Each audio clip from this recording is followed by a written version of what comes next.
All right, and so for our math, we continued with Signapore dimensions as last year. This is the home instructor's printouts. I didn't get this last year, but I decided to get it this year. Okay. And so let me kind of show you what's here, but let me open it. It's just kept together with, it's not like in a ring binder or anything. They're loose pages because they're printouts. So it'll tell you what chapter you'll use the printout. So for addition and subtraction with 10, it'll tell you you'll use that in chapter 2. They'll provide 1 copy, and it's page 1. And it'll carry on through that. Well, let me show you. Some of them have 2 copies. So, for example, the mental math sheets, which I'll show you in a bit. And then the number cards 1 through 100, number cards 0 through 10. There are 4 copies of that. We haven't done this. We've done this curriculum, but not this specific one, 2A. So I went ahead and just put sticky notes because I didn't want to cut out and punch out everything until we need it. So for chapter 1, these are the ones that I would need. And so basically it's I think it's called 100. Yeah, you'll need the hundreds chart. And then you'll need an arrow game. I'm sure I'll know what that is about when I get there. And then the rest are just number cards. It's literally numbers 0 through 100. So you'd have to cut that out. So I already did that. This is just my other child's curriculum. So I'm not going to cut 2 of them because we can just use the same one. Then for chapter 2, you'll use addition and subtraction with 10. And so far. So I just went ahead and put sticky notes for my own choosing. And then, well, for extras or copies, I just went ahead and put extras. So here's the 0 through 100 that I already, these you do have to cut out. They're not punch out bags. But I say, you know what, I'm not going to do it twice. I can use it with both kids. Unless for whatever reason, my 2-year-old gets a hold of these and loses some in colors or spills, or, well, then I have another one. But I'm just going to go ahead and place it there in my bin. The home instructor's guide, I got this last year. I wish I got the teacher guide. Because the teacher has more color, it's bigger, but oopsie, I totally just kind of bought and let's get started. It carries the same method as we did last year, which I appreciate because then I'm familiar with it. So I just kind of sorted out. It'll have it sorted out by weeks, by chapters, by what pages for the textbook, the workbook, and the home instructor's guide. So you can go ahead and read that. It'll tell you, if you've never done it, it'll tell you what to look out for. So this is the textbook that I told you. I'll flip through it again, but I know how it looks concerning from last year, but it's very pretty. There's a lot of color. So this is where you'll be doing the teaching. The workbook is where they do it on their own. There's no color here, but I let them color in the pictures or use markers and crayons and okay. Yes, it's a math book. We shouldn't be using markers and crayons, but I like color and I let them use color and it is what it is. And then last year I didn't get the test, but this year I did get the test, so I'm excited about that. It'll tell you when to do the test. So this is test A, and then how much time and the score.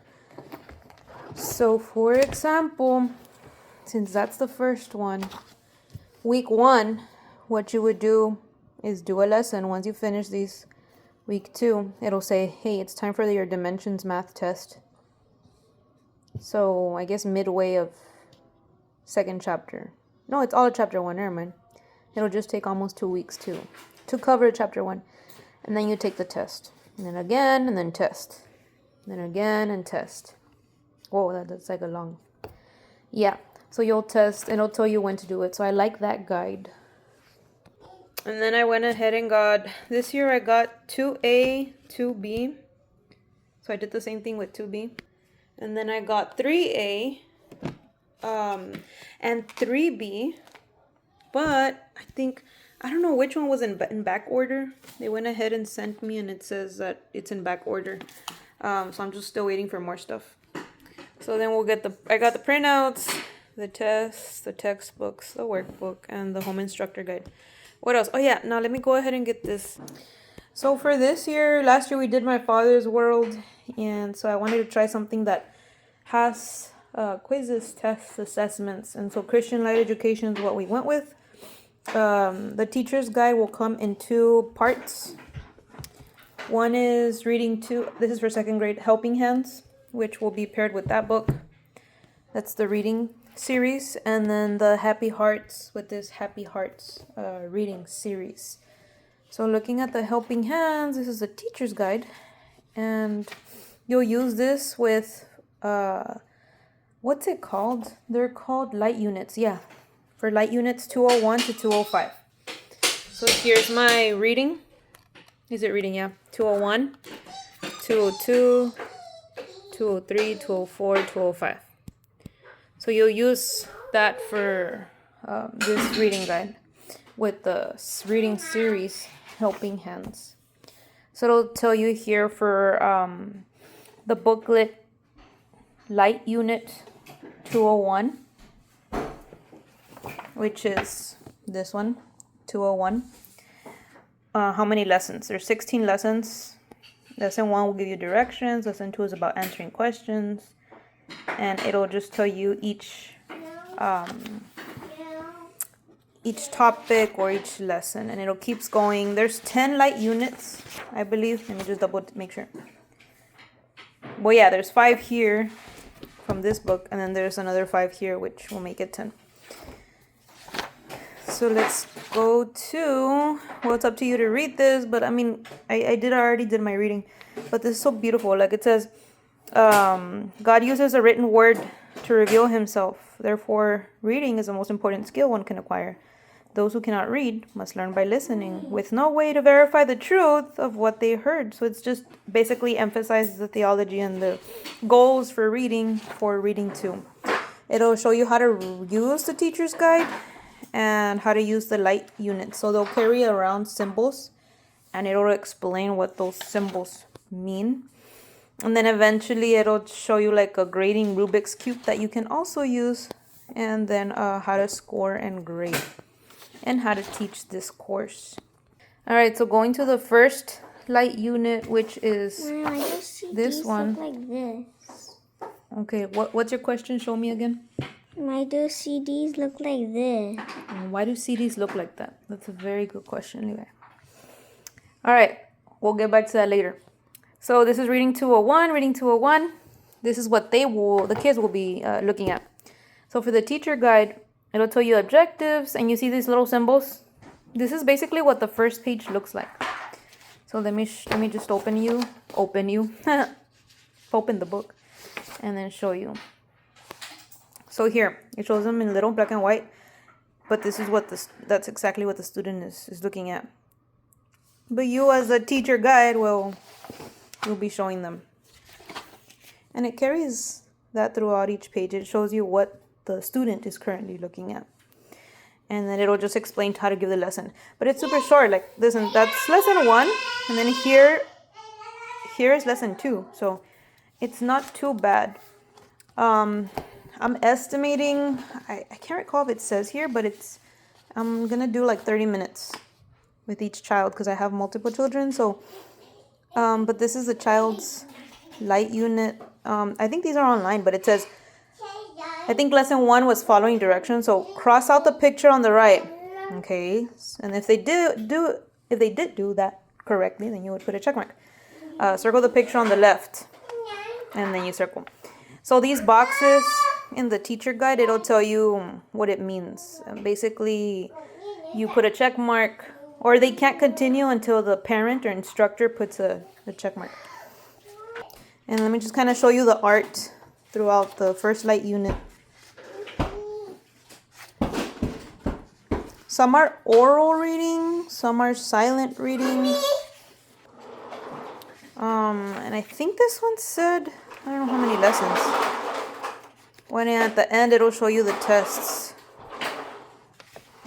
I think the tests are in the middle and the quizzes, and you're supposed to take them out.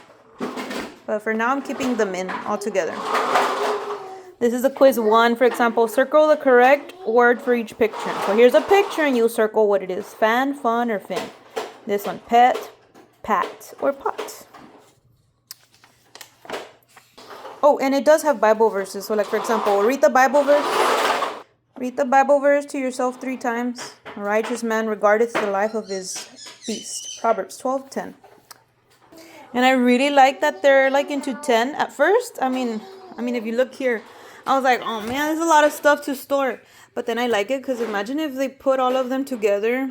Like this is a lot for the kids. So segmenting it is good. And then I went ahead and also the language arts too. And it's the same thing. It'll say,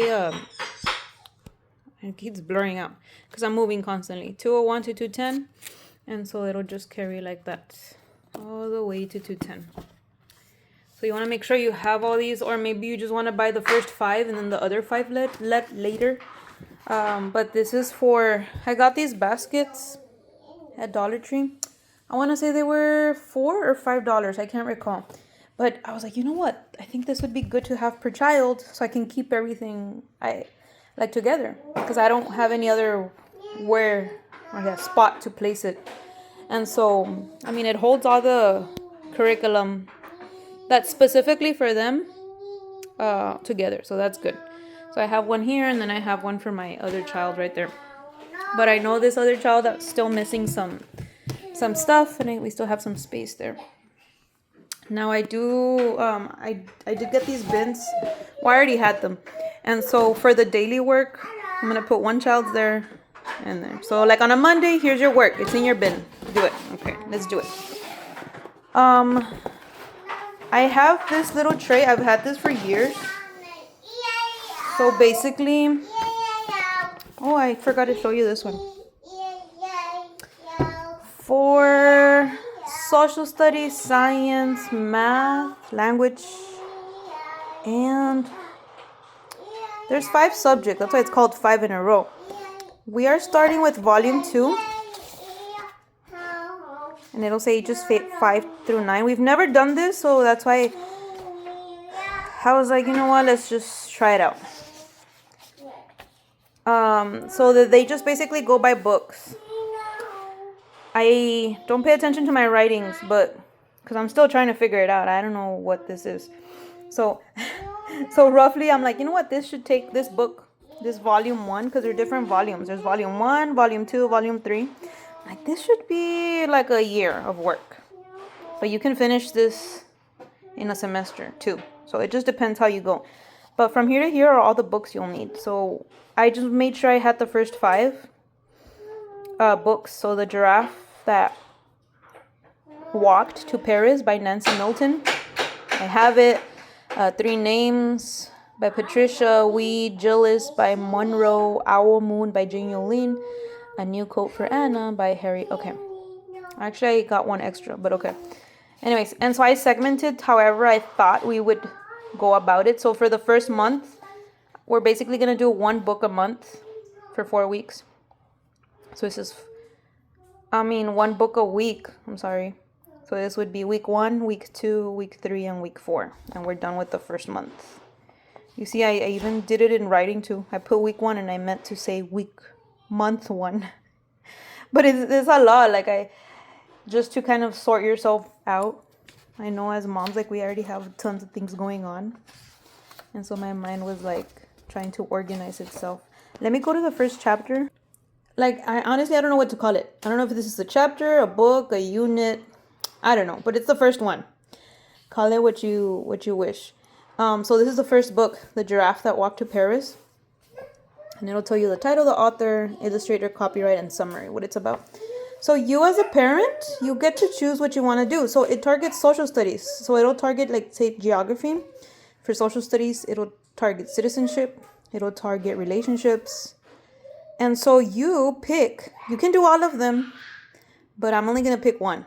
So I chose, so far as today, my mind can change, social studies, citizenship. So when we finish reading this book, we're going to target, let's say on a Monday, we're going to target citizenship. And then on a Tuesday, well, you see that it also has history. Then you can pick language arts. So they target the setting of a story, what italics is, vocabulary. And so I was like, you know what? Let me just, for language, I'm going to use the setting to teach what's a setting, right? And then you just say this, every story has a setting, and you can explain it as you wish. And then, so that's 2. Remember, it's called 5 in a row, so that's 2. This is 3 now. So you can target art, which they go through appreciating expressions and body movement, knowing your subject, or humor. And so I was like, you know what? So I kind of briefly read there. And so for us, I chose appreciating expressions and body movement. So that's for a 3rd day. You can do this 1 day a week, like Monday, Tuesday, Wednesday, Thursday, Friday. Or you can just do it 3 days a week, Monday, Wednesday, and Friday. Skip a day. It's really entirely up to the parent. For math, you can do counting, measuring. And so I just went ahead and I put a little star there just so I can know what I'm looking at for that week, counting. For science, they target wind power, animal care, animal behavior, or zoos. And seasons. So then I target seasons. So that's your 5, which is social studies. 1, social studies. 2, language. 3, art.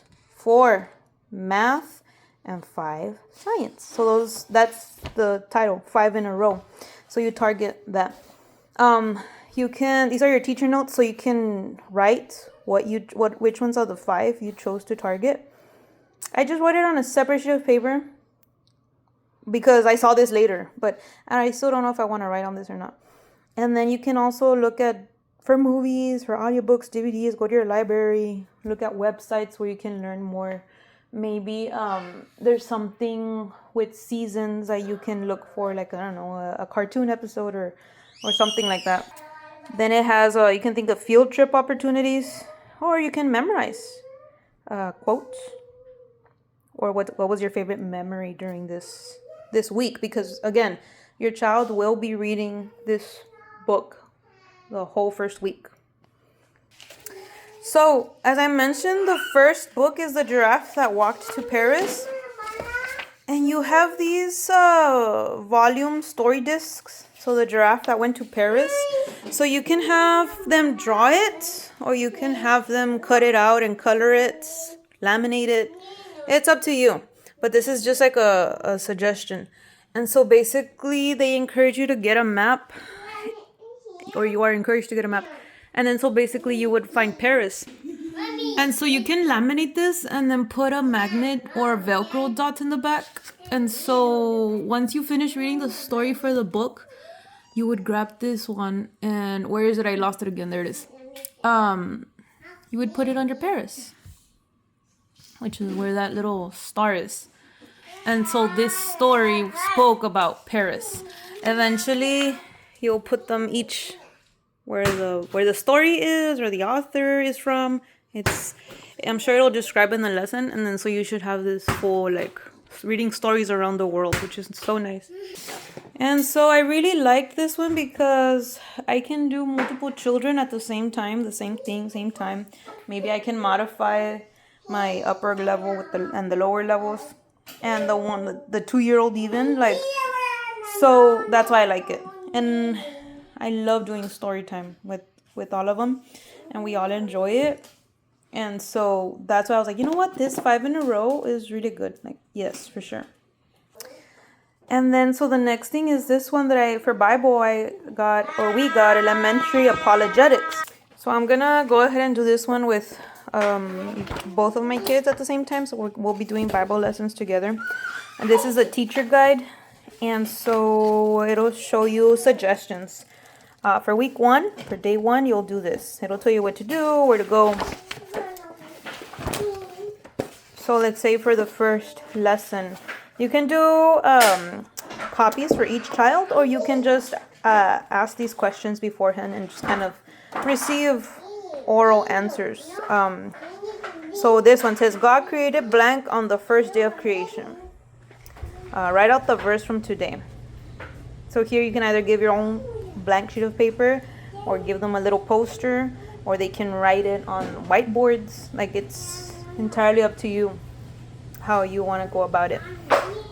But I don't really want to stick with the paper and pen just because they're already doing that with all other subjects. So I want to make it fun, and I'm sure at the time the idea will come. So I love these questions. We flip through. Let me just kind of go to the middle.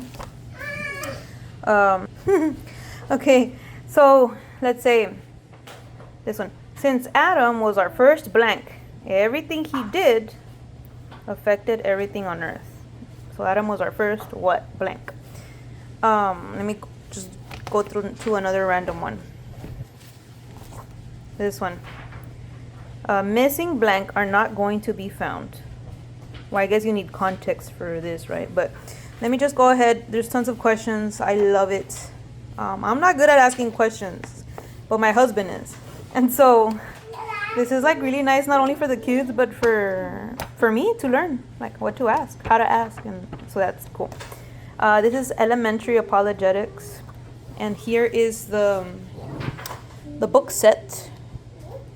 So we have volumes 1 through 8, and they each have 22 questions. And I don't know if they've been asked by kids or... So let me just kind of show you what they look like inside. So this is the Answer Book for Kids, Volume 1.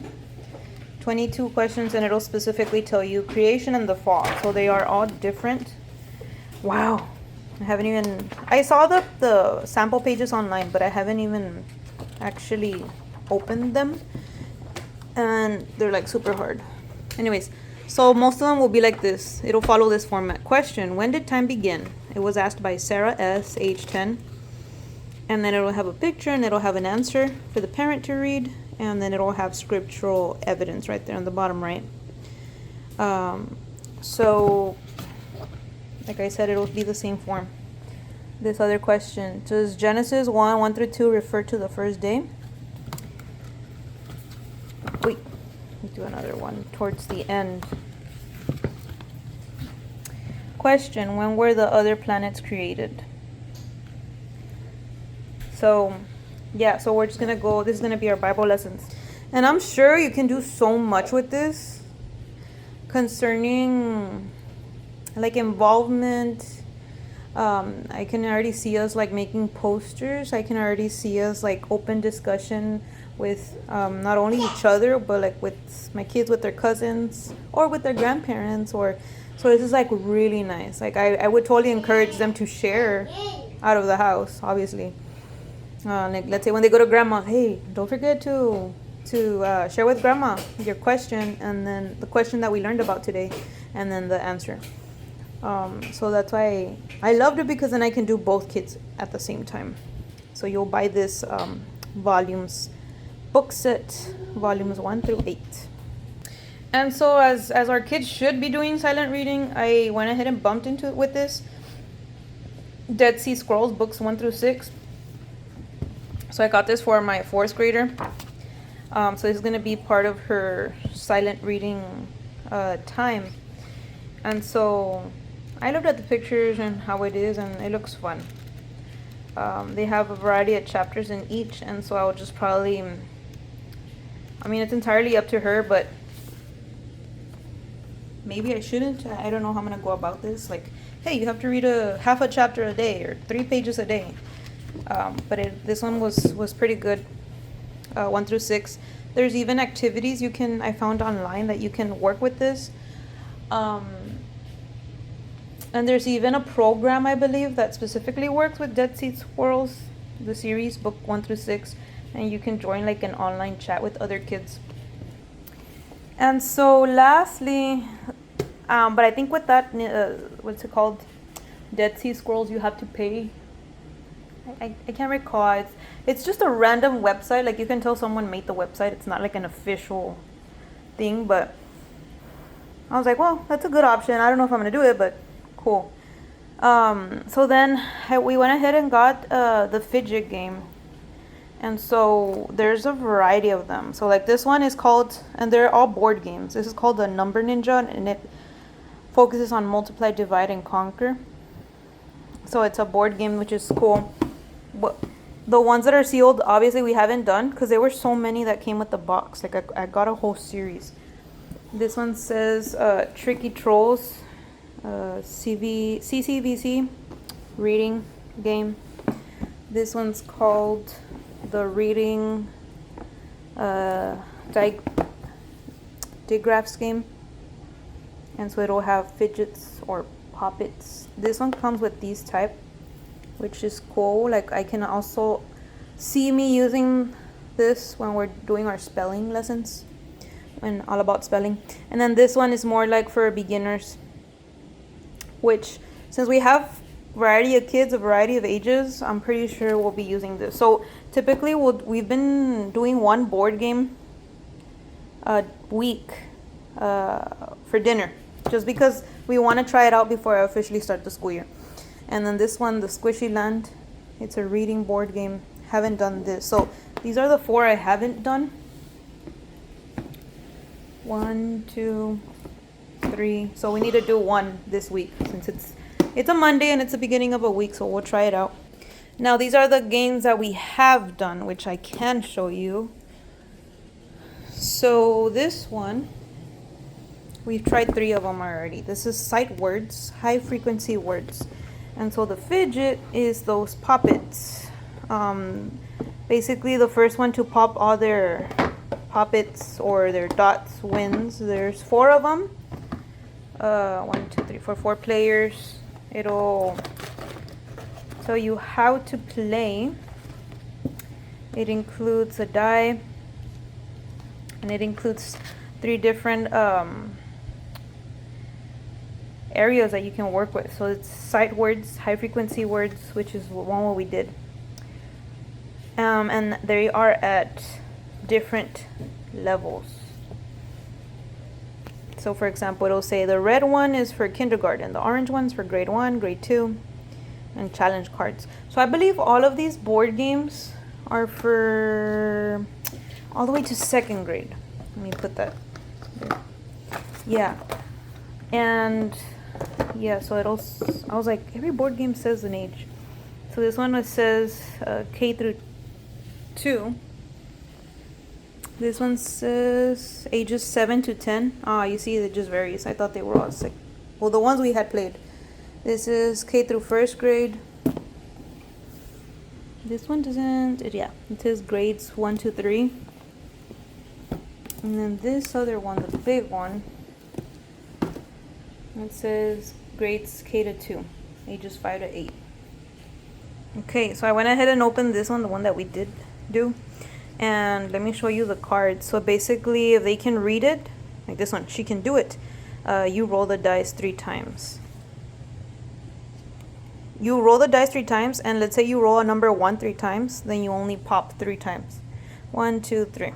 Or if you roll the dice and you get a 2 and you roll it 3 times, then it's 6. So you get to pop 6. 1, 2, 3, 4, 5, 6. So it's like a racing game. So when my kids were playing it, they were like, who's gonna get to the end, or popping all of them first. Now there's different colors within this one: yellow, orange, and red. So that's kind of how the red looks like. The orange is one word, witch, and this would be sun. So let me show you how it works. That's what I was showing you earlier. The red one is for kindergarten. No, never mind. This does not apply here. I was like, a kindergarten? Oh yeah, maybe they can read it, but no, this applies to the color of the cards. See, I haven't opened all of them. I just opened that one. And then we played this other one, Squishy Time Rescue, Telling Time. And so these are basically what the cards look like. So if it says 6 o'clock, they have to tell you which clock is the correct one. If they get it correct, then they move to the red gem. And it includes one of these to help them while they're trying to figure out the answer. So it'll show you a time here on the clock, and it'll say, hey, which one's right? Or it'll say word problems too. So here it is. I don't want to open the board game, but that's basically how it looks like, the board game. And so the main goal is that you don't want that little fishy, the one in the blue circle, you don't want it to get to the dark, because then you lose. These are the fidgets, or the squishies, that are included in the game. This is the clock, and that's that little blue fishy. And I think the last one we just recently played was this one, Rocket Race. And it's number sense and place value. So this is how the cards will look like. You'll do the less or more than equal to, or count in this way. This is for grades K through 2nd grade. So here's a board game. I didn't fully extend it. It's big. And it'll come with comparing, expanded form, or counting. So this is math, obviously. And it'll come with these little squishies or fidgets that you can use. And it includes how to clean your squishies. Let me just kind of show you then. I didn't want to open it, but since it's the last one. So it's a decent size board game, and I love the brightness of the colors. And so once you read the instructions, you'll know how to play. But so far, out of all these three, Squishy Time Rescue, Sidewards, or Rocket Race, this one was the favorite for my husband and my 2 kids. For me, yeah, I guess this one also was my favorite. I hadn't really thought about it, but I mean, I like these two. This one, well, obviously, I like the pop-it idea. It was just obvious that it wasn't challenging for me and my husband. I guess that's the only reason. But maybe if it was a Spanish reading game, then that would make it more exciting. Anyways, so that's my review. That from these three, so far this one has been our favorite, and it's concerning math. These two are math, telling time, and counting, number sense, and then this one's reading. We still have 4 to go. We have that one, a reading one, another reading one, another reading one. They might not like that one because this might be too easy. That probably like for our 2 or 3-year-old. And it says kinder, so that's 4-year-old actually. Never mind. And then this one. And this one I'm excited. I'll probably want to do this one today because it's multiply, divide, and conquer. So that's upper grade level. But I can't tell you anything about these because I haven't even opened them. But yeah, this is basically our curriculum. In the past, I've basically, chosen a curriculum, let's say like, whether it be the good and the beautiful, my father's world. And then I'm like, you know what? Let's just get everything, all the subjects, everything. But now, this year, I was like, you know what? I'm going to pick and choose what we're going to get. Like, that took some time. Only because I try to get subjects where I can do the same subject for 2 kids. Why? Because, I'm going to have 4. About to have our 4th child. And so I was like, man, I really need to, I can't spend that one-on-one time with each different grade level for every single subject. Like, that's going to be crazy. And I do have other stuff. I don't know where I left that notebook. Let me just, end with that. So I just finished typing this last night, writing it. So I wanted to show you so for extras or supplements, I'm thinking arts and crafts, ABC Mouse, books, exercise, IXL, reading eggs, the fidget game, the board games I just showed you. Do sports, do music, creative writing, or work on public speaking. So for the first semester, I didn't show because I haven't set up their computers and their typing boards. But I'm thinking work on typing, and then for semester 2, work on coding. And these are the ones that I just found off the top of my search, quick search, Scratch Junior, Code.org, and Coder Kids. So I'm thinking from 8:30 to 11. And I like this because it's either I get one-on-one time or I get together time. And so we'll be doing, let's say, I'm just going to show you Monday. Let's say from 8:30 to 9, we'll be doing math for 30 minutes. From 9 to 9:30, we'll be doing math with the other child for 30 minutes. From 9:30 to 10, we'll be doing language arts for 30 minutes with one child. That's the one-on-one time. So I can put my whole emphasis and focus on them. And then from 10 to 10:30 together, AAS, all about spelling. 10:30 to 11, the FIAR, or 5 in a row, 30 minutes. And then every day I'm hoping to end with silent reading time. And I will start them at a certain time. They take like 5 minutes, 10 minutes. I don't know yet. And then slowly increase that silent reading. That's for Monday, Wednesdays, and Fridays. But for Tuesdays and Thursdays, I think I'll probably do oral, silent, or give them an option. You want to do oral reading or you want to do silent reading? But this is, I had to develop some type of schedule because for kids, you have to have some schedule, at least for me. Why? Because there's other things I want to get done throughout the day, not just like I have nothing else to do. There's other things that need to be managed. So I hope this video is helpful in showing you guys all about those curriculums. And I didn't go too into detail, but it's just a quick 30-minute video. Bye. God bless you guys.